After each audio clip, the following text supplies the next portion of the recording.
Hi guys, so some of you guys know that I used to be a cop. You also know that I grew up in Mississippi, and probably not that many of you guys know that I grew up in a really, really racist home. And so I've had people recently ask me, what's my take on this whole thing with George Floyd and just the upheaval in the country because of it right now, and this whole thing about systemic racism. And um, so I'm going to tell stories. So I'm going to tell stories about what I grew up in and the severe racist home that I grew up in. And I'm not laughing because it's funny. I'm laughing because I got to live an amazing life seeing both sides. So I'll go ahead and start. So my stepfather was a very angry man. He grew up with a lot of hate towards Black people, a lot of hate towards himself, I think, and he was just a miserable person. But I grew up in a home where he taught me that Blacks were um, less than human, basically, and like I said, he had a lot of hate for them. And as a kid, these are your parents. You don't know. You think that they know best, and you don't know.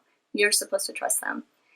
So yeah, throughout life, there's all this hatred. There was the N word everywhere, coming from my stepdad. And I'll give you one example, just how hateful this man was. One Halloween, I was sick, and so I couldn't go trick or treating, and so I was handing out candy. So 5 Black boys came to the door trick or treating, and they're about my age, and they started asking me questions like, "Hey, what's your name? Where do you go to school? How old are you? Blah blah blah, all this stuff." We were just having a friendly conversation. That was it, and they were super great. They were wonderful, um, and all of a sudden,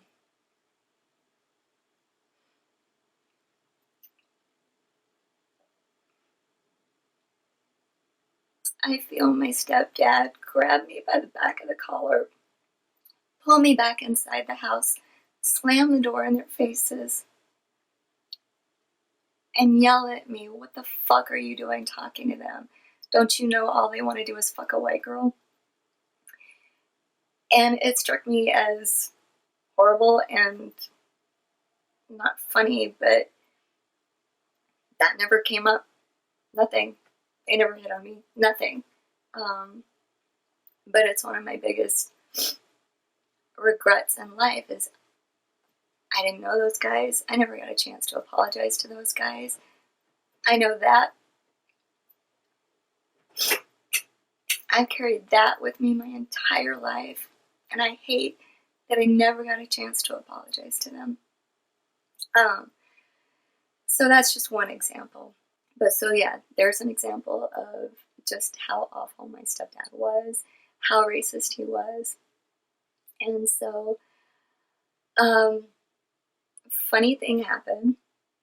Maybe not funny, but down the road, some people from church came to my stepdad and my mom and confronted him about his racism and told him, "Hey, you know what? We heard from God. I know this is going to sound weird, but we heard from God that if you don't change your heart towards Black people, He's going to take you home. He's going to take you out." Um, I don't think that's how they said it, but anyway, so he took it to heart, and his attitude changed, and his health got better, and all these issues he'd had with his health started going away. He was feeling better, he was feeling great, and then he forgot. And so he started back with the same hate and the N word. And it was always worse when he was driving. It was awful. I heard that word all the time when he was driving. So he had some road rage issues as well. But not long after he started going back into his old habits and the old hate, he died. Um, God did what he said. So that was such a great lesson for me, having watched that, and seeing, okay, you know what, God has a heart for these people. I was taught completely wrong. So not long after my stepdad died, probably a year or two later, my mom starts going to a black church in Mississippi. And I didn't go. I was not wanting to have anything to do with God at the time. And so she starts going to this black church. And then the people that she's meeting at church start coming to the house and hanging out with her. And she brought home some of the most amazing people that I've ever met. And they were so fun and so lively and so energetic and so just good. And so I got to see this complete difference from all the hate that my stepdad had and all the negative things that he said about these people, to having them in my home and getting to see just how amazing they were. And my favorite one, her name was Mamie. She would come in, and whatever I was doing, if Mamie came over, I would stop and go hang out with her because she was so funny and had such great stories. And sometimes we would all be out in public, and it was so funny because Mamie would actually introduce me to people as her white baby. And we both really enjoyed seeing the faces on people in Mississippi when this big, boisterous black woman would call me her black baby. So I grew to absolutely adore the people that my mom brought home from the church, and they would come to visit me. I worked in a restaurant. They would come to visit me at the restaurant and sit at my table, and would just be fantastic. So growing up in Mississippi, I did see a lot of racism, and it was stupid, just stupid. I can remember at a restaurant that I worked at, having white people sitting at a table that were so excited for whatever they were going to order, and then I came back to the table a little later, and everybody's somber and weird, and I couldn't, they wouldn't tell me what was wrong. I ended up talking to my manager later about it. My manager told me what had happened was they were upset that some black people had sat next to them. And stupid. Like, how do you, anyway, stuff like that, I can't even fathom. I don't understand it. And so, fast forward a bit, moved out to Colorado, and back in, I think, 2005, I was at a spiritual warfare conference, and there was this beautiful black girl that was in one of the groups with me, and there was nothing ever said about black, white, anything, but just all of a sudden I felt like God was really impressing on my heart to apologize to her for my family having owned slaves way back when.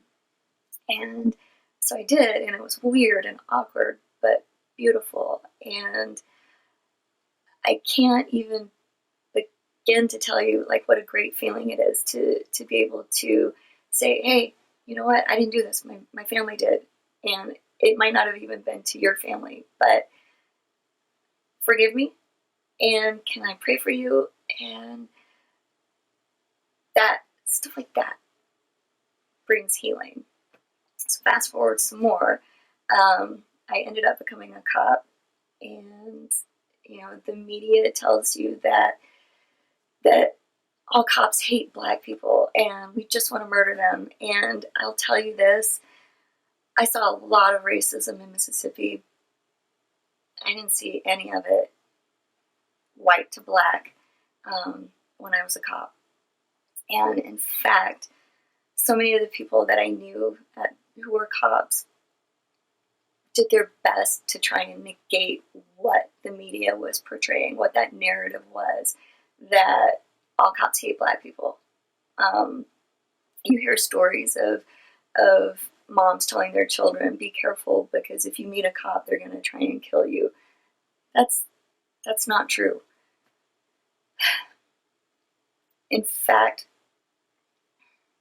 like I said, we did our best to negate the narrative that the media was portraying. We actually treated black people better than we would have treated white people, and I'll give you an example. There was a time I passed this guy that was standing. He was a tall black man. Or I'm sorry, he was standing at an intersection near a bus stop, and there was nothing on any corner of the intersection. It was late at night. There was really no reason to be out there, and I passed by him a couple of times, still standing there. So I decided, okay, well, I'm gonna contact this guy, see what's going on. So I contact this guy. Immediately, he's like, "What the fuck do you want? Why are you harassing me? Blah blah blah." And basically, was saying, "There's nothing out here. I'm just checking to make sure you're okay." More aggression, more, "Are you detaining me?" Stuff like that. So we talked. He was aggressive. He was hostile, and I asked him what he was doing, and I'm just waiting for a bus. What the fuck is wrong with that? Stuff like that. It's like, there's nothing wrong with that except the buses aren't running. And so he kind of calmed down. He's like, "Really?" Like, "Yeah, the buses aren't running right now." So then he was upset that he wasn't going to have a ride home. So I gave him a ride home. No big deal. A few weeks later, we're looking for somebody, and a whole different person at a restaurant. And this guy's there. And while we're looking, he goes, I see him. He's like, Officer Martin, hey, do you remember me? You gave me a ride home the other night." And it was so great to see. Yeah, this one guy's attitude completely changed. He had a narrative that the media had been giving him, that cops are bad, cops are gonna just harass you for no reason.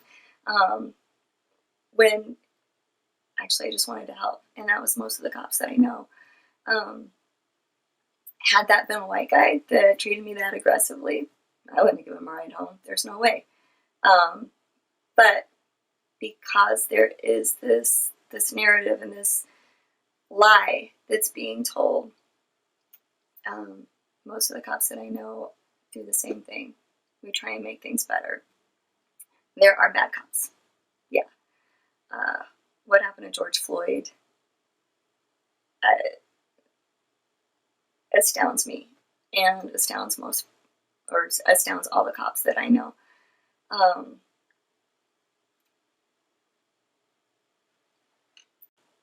My best memories from being a cop are that, where I get to see attitudes change.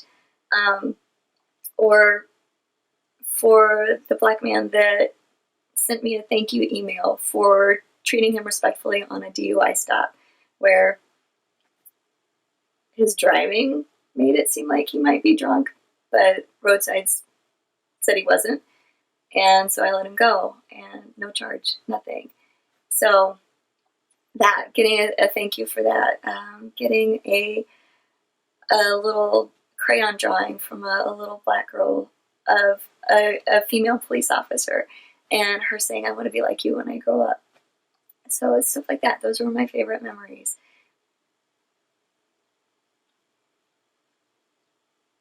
And I wish people knew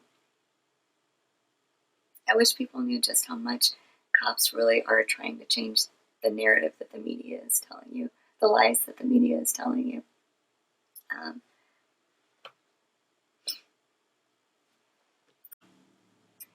So fast forward now to the job that I have.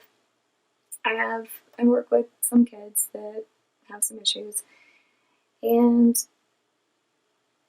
not long ago, one of the kids who is black asked me what color I was, or what color I am. And I told him white, and his immediate reaction was, "So that means you're racist?" No. How does that mean?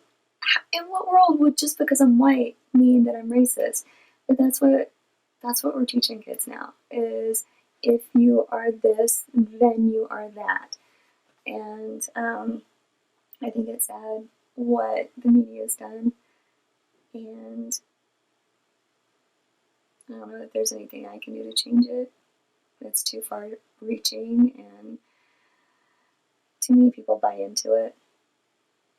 But racism doesn't fix racism. So I just pray that people's hearts would change. Pray that people start praying for each other, no matter what color. And pray that more people get to see both sides, what true racism is, and what people really are in their hearts. Thanks.